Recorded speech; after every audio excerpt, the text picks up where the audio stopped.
Ghatal master প্ল্যানের জন্য টাকা বরাদ্দ রাজ্যের।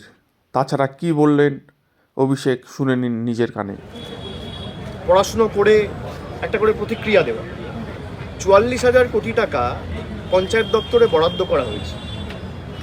ঘাটাল মাস্টার প্ল্যান, যেটা আমরা নির্বাচনের সময় বলেছিলাম, আমি ঘাটালে প্রচার করতে গিয়েও বলে এসেছিলাম। পরবর্তীকালে আমাদের মুখ্যমন্ত্রী যখন গেছে এবং নির্বাচনের আগেই তিনি আরামবাগ থেকে, এই নির্বাচন হওয়ার আগে 2024 সালের খুব সম্ভবত জানুয়ারি বা ফেব্রুয়ারি মাসে তিনি সভা করে বলেছিলেন যে কেন্দ্র সরকার যদি এই বছরের মধ্যে ব্যবস্থা না নেয় ১২০০ কোটি টাকা কেন্দ্র সরকারের দেওয়ার কথা।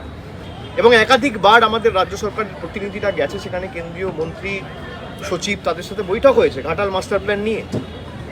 এবং মুখ্যমন্ত্রী অ্যানাউন্স করেছিলেন, ঘোষণা করেছিলেন যে কেন্দ্র সরকার যদি না দেয় আমরা নিজেদের কোষাগার থেকে, অর্থাৎ রাজ্য সরকারের নিজেদের কোষাগার থেকে আমরা পুরোপুরি খরচা দিয়ে ঘাটাল মাস্টার প্ল্যান করব। সেই ঘাটাল মাস্টার প্ল্যানের জন্য 500 কোটি টাকা বরাদ্দ করা হয়েছে। ঘাটাল মাস্টার প্ল্যানের কাজ তিনি ইতিমধ্যেই বলেছেন যতদূর সম্ভব আমরা প্রায়োরিটিতে, প্রায় মিশন মোডে করব। তার মানে তারা তো চায় না এই কাজগুলো হোক। এছাড়া গঙ্গাসাগরের নতুন ব্রিজের কথা বলা হয়েছে। পথশ্রীর জন্য প্রায় 1500 কোটি টাকা আলাদা করে বরাদ্দ করা হয়েছে। পিডব্লিউডি ডিপার্টমেন্টের জন্য 6000 কোটি টাকা বরাদ্দ করা হয়েছে।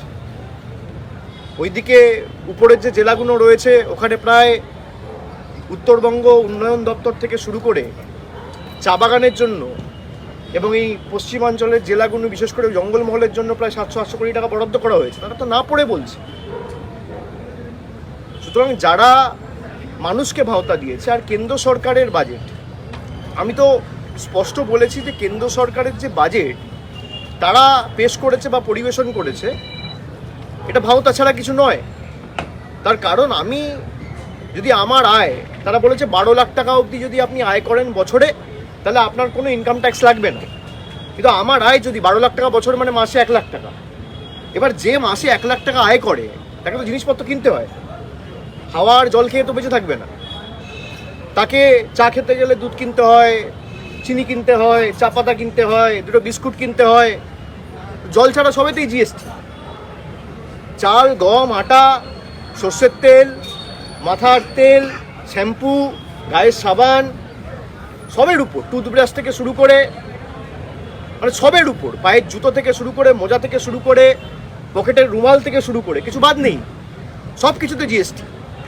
তা একজন যদি জিএসটির বাবদে যে 1 লাখ টাকা মাসে কামায় আর বছরে 12 লাখ টাকা কামায়, তাকে 98,000 টাকা খালি জিএসটিতে দিতে হচ্ছে।